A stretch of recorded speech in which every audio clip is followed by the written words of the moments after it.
Alhamdulillahilladzi ja'ala syahra ramadhana mubarakan lana.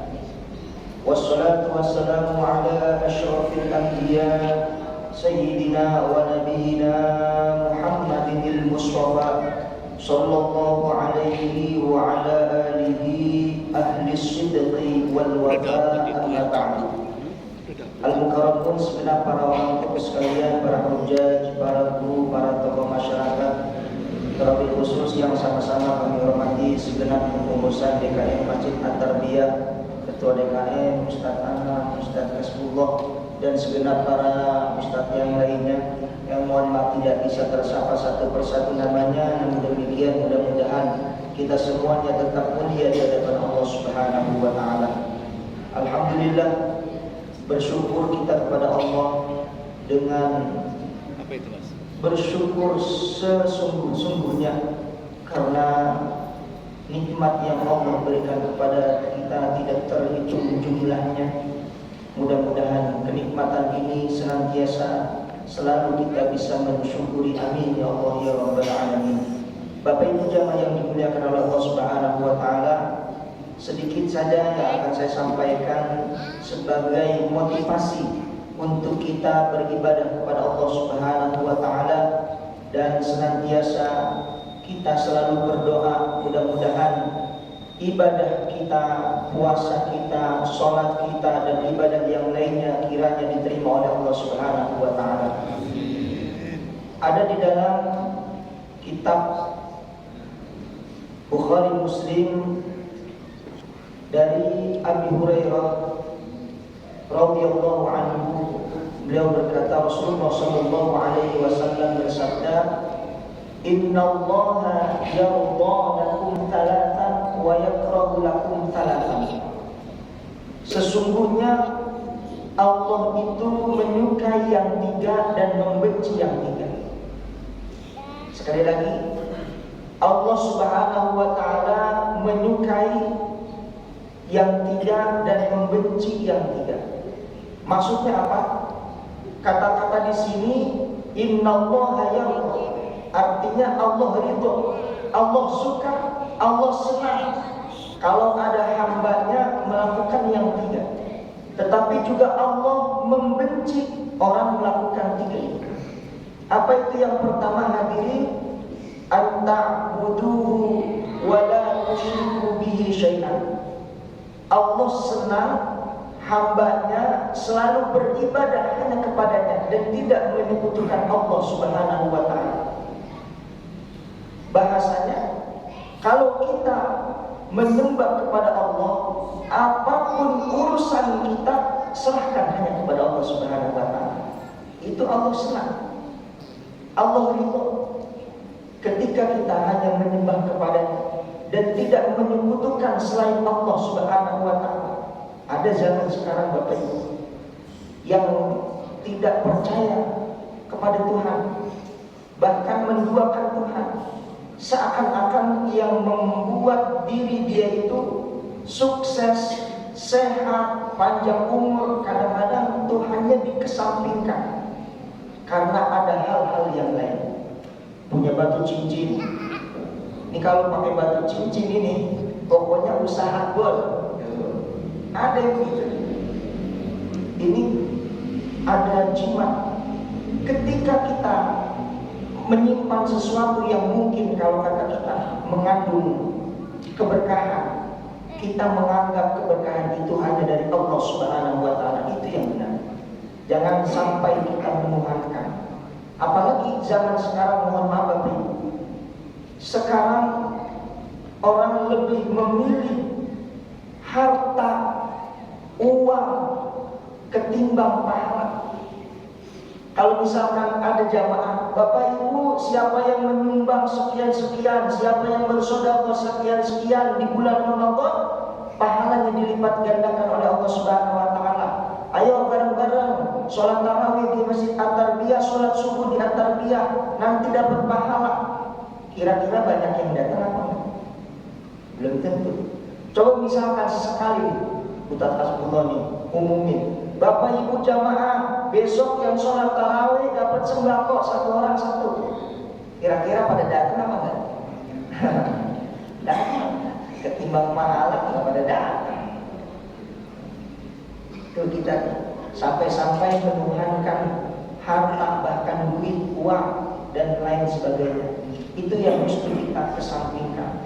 Kita fokus menyembah hanya kepada Allah Subhanahu wa taala dan meminta hanya kepada Allah Subhanahu wa taala. Ya ayyuhan nasu u'budu rabbakumul ladzi khalaqakum.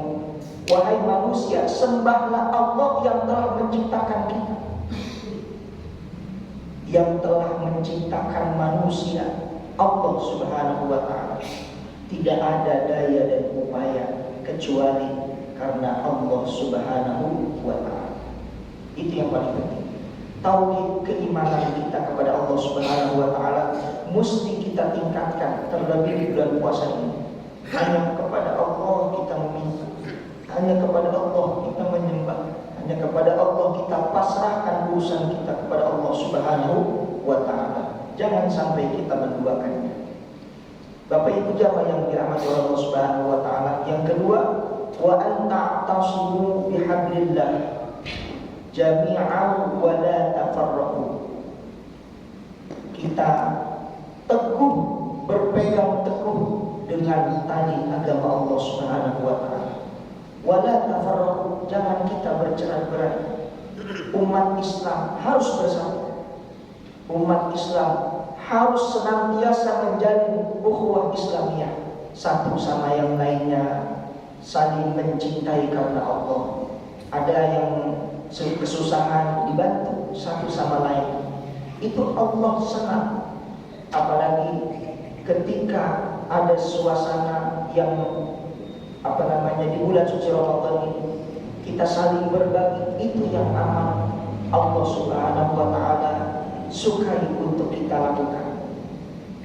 Ingat-ingat, wa anta tasimu bihablillahi jami'an wa la tafarraqu. Jangan kita bercerai-berai. Karena mohon maaf Bapak Ibu, kalau misalkan kita bercerai-berai, kita pasti akan dimusnahkan oleh musuh kita. Musuh kita bukan kayak penjajah zaman dulu, enggak. Musuh kita sekarang apa? Musuh kita kelihatan sering ada di rumah. Apa itu? HP. Tuh. Enggak jauh-jauh musuh kita ada di dalam rumah kita. Bahkan ada di kantong kita. Ada di kantong. Ya Allah, mudah-mudahan kita terhindar dari itu semua. Wala tamutunna illa wa antum muslimun. Kita pegang Islam kita sampai ajal menjemput. Bapak Ibu jamaah yang dirahmati Allah Subhanahu wa ta'ala. Wa yakrahu lakum thalathan. Allah pun membenci yang tiga. Apa itu? Wa qila wa qala. Allah Subhanahu wa ta'ala membenci orang yang ngomongnya macam-macam, ngasal. Sekarang banyak tuh. Baru dapat selintiran berita yang kurang tahu kebenarannya, kepastiannya, udah langsung di-share. Banyak sekarang, malah di grup-grup tuh. Grup-grup yang keluarga, grup-grup komunitas. Kadang-kadang nggak tahu, main share-share aja. Padahal buktinya belum pasti. Benar atau tidaknya belum ketahuan, sudah di-share. Sekarang lagi viral tuh. Karena udah mulai, mohon maaf ya, bukan mengacu ke politik. Sekarang karena saya juga sensus Pantarli atau Pantarli ya. Jadi di Coklit tuh udah ada sensus buat pemilih tahun depan, bulan Februari. Dengar-dengar diundur. Kan baru dengar-dengar ya, benar ya Pak? Itu jangan dipermasalahkan dan diperdebatkan. Itu ada urusannya masing-masing. Kadang-kadang kita ngomongin sesuatu yang bukan haknya kita, bukan bagiannya kita omongin. Itu yang membuat Allah Subhanahu wa ta'ala murka dengan kita. Jadi jaga lisan itu lebih berat daripada menjaga tangan. Kalau tangan kita bisa umpetin, bisa diikat. Tapi kalau mulut Gimana ngikatnya? Sekarang lebih jago lagi, tidak mulut yang mengeluarkan kata-kata kasar, jari sudah mulai ketik apa aja, di-share apa aja. Ya Allah, kalau misalkan kita tidak suka dengan orang lain, jangan diumbar di media sosial, karena orang lain pun akan tahu. Kalau kita mempunyai permasalahan di dalam keluarga, jangan sampai dibikin status. Kalau minta doa boleh tuh, ya Allah kabulkanlah hajat kami ya Allah, mudah-mudahan begini, nggak apa-apa. Ntar kan ada yang ngaminin, nggak apa-apa, nggak masalah. Tapi kalau kita mengeluh dengan urusan dunia apalagi, ya Allah. Atau bikin status pengen pamer, jangan juga. Alhamdulillah ini hari yang ke-8, udah hatam sekali. Ada yang begitu? Boleh sih, boleh buat motivasi. Cuman kadang-kadang hati manusia nggak bisa dipungkiri jadi ria, ingin dipuji, ingin disanjung-sanjung oleh orang. Padahal ibadah itu lillah, karena Allah Subhanahu wa ta'ala. Wa yakrahu qila wa qala. Allah Subhanahu wa ta'ala sangat membenci orang yang ngomongnya ngasal. Apalagi mohon maaf, sekedar janji dan janji. Kalau bahasa sekarangnya PHP, pemberi harapan palsu. Banyak Bapak Ibu sekarang. Apalagi yang janjiin kepada Ustaz, banyak. Tenang aja Ustaz, kalau gue umroh. Iya, banyak begitu. Minta doa Ustaz, doain bisnis saya biar lancar. Itu rumah pengen saya jual Ustaz, berapa sekian. Ntar kalau ada hasilnya insya Allah Ustaz. Rumahnya udah kejual, Ustaz juga nggak tahu. Benar apa enggak? Banyak begitu. Nah, hilang langsung. Ya Allah. Begitu manusia. Makanya ketika ada pujian, Rasulullah SAW sangat tidak mau dan tidak suka untuk dipuji. Itu Rasulullah. Tapi jangan sampai kita tidak memuji Rasulullah. Kita mengharapkan syafaat bagi Rasulullah SAW. Jadi wa yaqra'u lakum qila wa qala. Kalau ngomong itu tanpa dasar, tanpa kita tahu, kita ngomong aja macam-macam. Kadang-kadang kita ditanya, Pak, anaknya ada? Kita nggak tahu. Ada kali di dalam itu, nggak boleh. Bilang aja nggak tahu. Bahkan guru sekalipun yang mengajarkan sesuatu yang dia tidak tahu, jawab tidak tahu, tidak akan menghinakan seseorang kalau kita menjawab tidak tahu. Kalau kita jawab sesuatu yang kita tidak tahu, itu yang mendapatkan murka dan benci dari Allah Subhanahu wa ta'ala. Na'udzubillah, tsumma na'udzubillah. Ingat-ingat, lisan mesti dijaga. Karena kalau lisan sudah melukai hati, tidak akan bisa obat, tidak akan bisa apapun diobati. Susah. Karena yang bisa menyakiti hati kadang-kadang memang ucapan. Ucapan enggak ketikan. Sekarang ketikan udah enggak ucapan. Ya Allah. Wa kathratas su'al. Yang kedua, banyak bertanya. Nanyanya macam-macam. Itu kalau sekarang itu orang kebanyakan kepo, ya. Jadi pengen tahu urusan orang. Bahkan apa yang dia tidak tahu pengen ditanya. Bahkan dulu Allah sudah menegur para sahabat dalam surat Al-Maidah 101, ya ayyuhalladzina amanu la tas'alu an asya'a in tubda lakum tasukkum. Wahai orang-orang yang beriman, jangan kamu bertanya kepada Rasulullah kalau misalkan pertanyaan itu yang membuat nanti jawaban menyusahkan kamu. Kan banyak contohnya.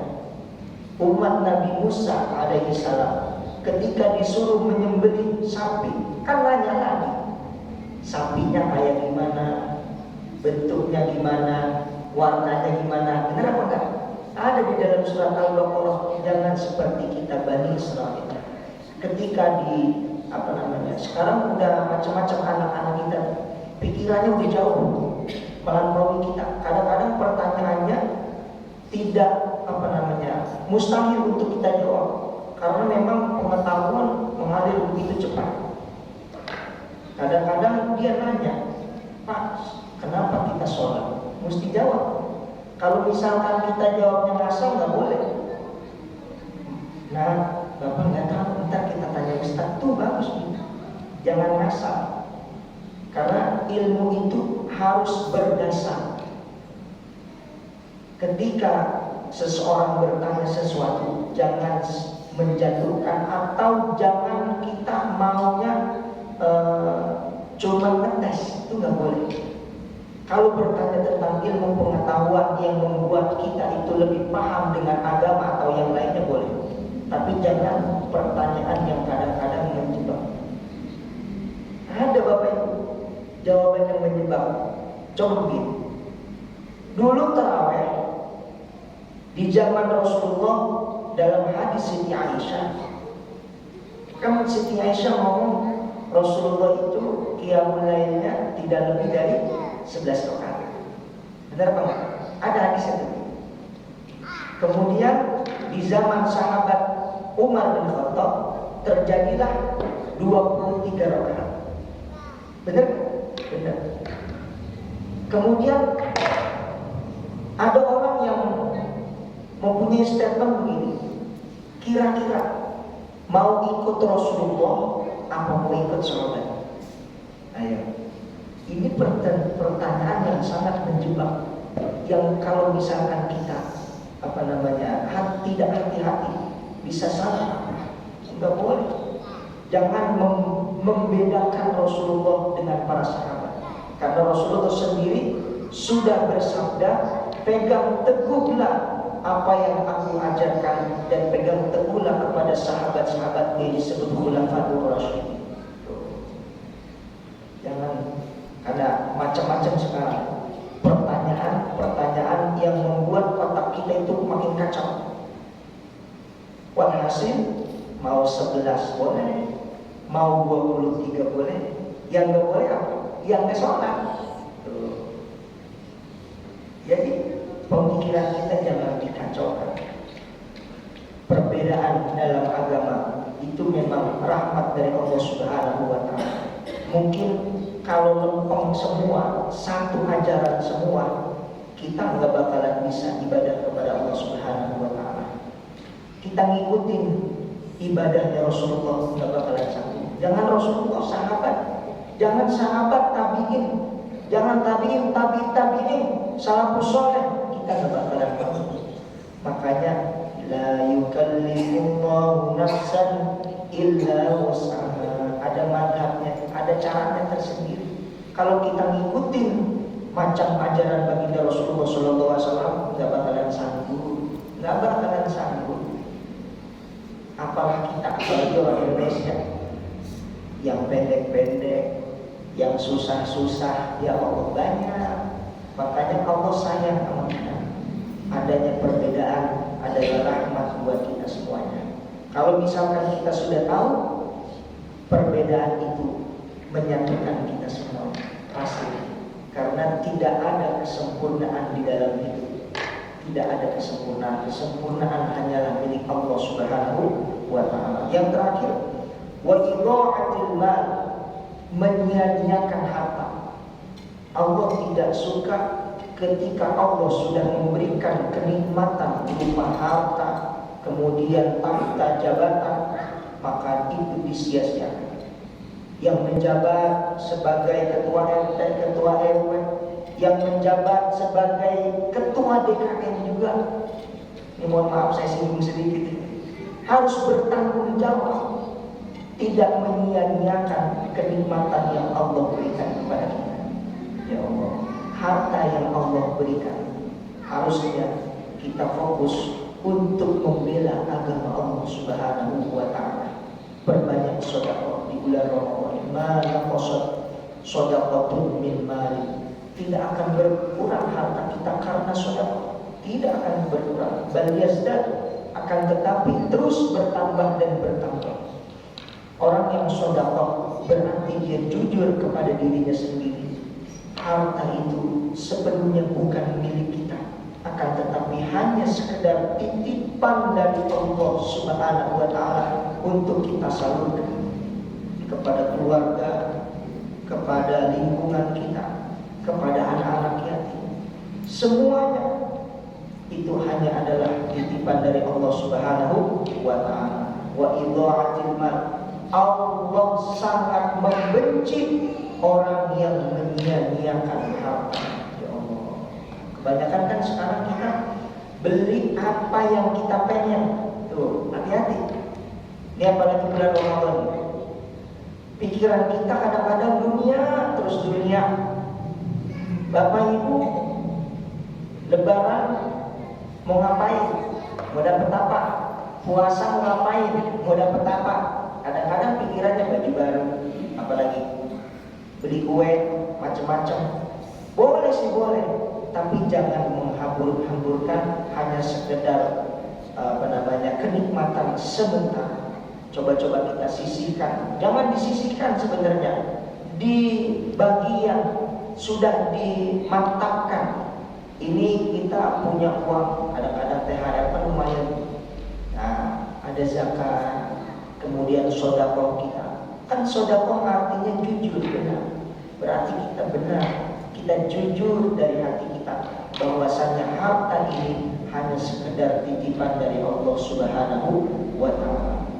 Orang nanti berteriak Bapak Ibu ketika di alam kubur, ketika ajal menjemput akan berteriak, kepingin kembali ke alam dunia hanya untuk bersedekah. Ya Allah, mudah-mudahan sedekah kita dimudahkan oleh Allah Subhanahu wa taala. Ibadah kita yang lain kiranya juga diberikan kemudahan oleh Allah Subhanahu wa taala, dan amal ibadah kita diterima oleh Allah Subhanahu wa taala. Rabbana taqabbal minna ya Allah salatana, ya Allah kabulkanlah, ijabahlah, terimalah salat kami ya Allah, doa kami ya Allah, sedekah kami ya Allah, segala sesuatu yang kami ibadah kepadamu, karena sesungguhnya apa yang kita lakukan hanya untuk Allah Subhanahu wa ta'ala.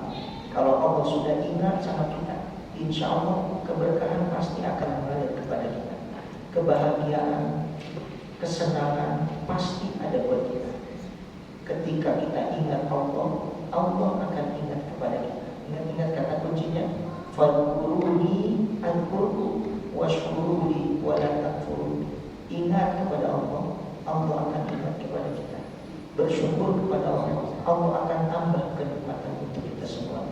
Mudah-mudahan kita semuanya mendapatkan keberkahan dari Allah Subhanahu wa taala. Allah ampuni dosa dan kesalahan kita. Allah terima taubat kita. Allah mudahkan urusan kita. Allah ijabah apa yang menjadi hajat dan cita-cita kita semuanya. Amin ya Allah ya rabbal alamin. Al-Fatihah. A'udzu billahi minasyaitonir rajim. Bismillahirrahmanirrahim. Alhamdulillahi rabbil alamin arrahmanir rahim maliki yaumiddin. Iyyaka na'budu wa iyyaka nasta'in. Ihdinas siratal mustaqim. Siratal ladzina an'amta 'alaihim ghairil maghdubi 'alaihim waladdallin. Terakhir, ketika kita berhubungan, bermasyarakat, melihat ke orang lain, ingat-ingat ikan yang besar itu tidak semuanya daging, pasti ada tulang. Sekecil-kecilnya ikan, bahkan ikan teri sekalipun, tidak semuanya tulang, pasti ada dagingnya. Setiap kita melihat orang yang baik, pasti ada kesalahan. Setiap kita melihat orang yang buruk, pasti ada kebaikannya walaupun sekecil apapun. Dan ingatlah, kalau kita merasakan kehidupan yang pahit, ingat-ingat kopi. Kopi itu pahit, tapi nikmat. Ketika Allah memberikan kesusahan, kemudian Allah memberikan kenikmatan, disitulah kenikmatan yang luar biasa yang Allah berikan kepada kita. Inna ma'al usri yusra. Sesungguhnya Allah ketika memberikan kesusahan, pasti ada kemudahan. Dua kali Allah Subhanahu wa ta'ala sebut, fa inna ma'al usri yusra, inna ma'al usri yusra. Artinya apa? supaya kita benar-benar yakin kepada Allah. Hidup itu seperti roda yang terus berputar, kadang di atas, kadang di bawah, dan tidak selamanya kita ada di bawah, pasti akan ada di atas. Ketika kita ada di atas, pasti kita akan berada juga di bawah. Harta, kenikmatan dunia yang kita kejar terus sekalipun, nafsu itu tidak akan berhenti Bapak. Nafsu itu tidak akan berhenti sekalipun. Ketika kita kepingin satu, pasti kepingin dua. Ketika kepingin dua, pasti kepingin tiga. Nafsu itu akan berhenti. Kenapa? Nanti kalau ajal menjemput kita, sudah di liang lahat, di alam kubur, baru keinginan kita terhenti. Mudah-mudahan kita semuanya mendapatkan berkah dari Allah Subhanahu wa taala. Astaghfirullahaladzim, astaghfirullahaladzim, astaghfirullahaladzim. A'udzu billahi minasyaitonir rajim. Bismillahirrahmanirrahim. Alhamdulillahi rabbil alamin. Allahumma shalli wa sallim wa barik ala sayyidina Muhammad wa ala ali sayyidina Muhammad. Allahumma inna nas'aluka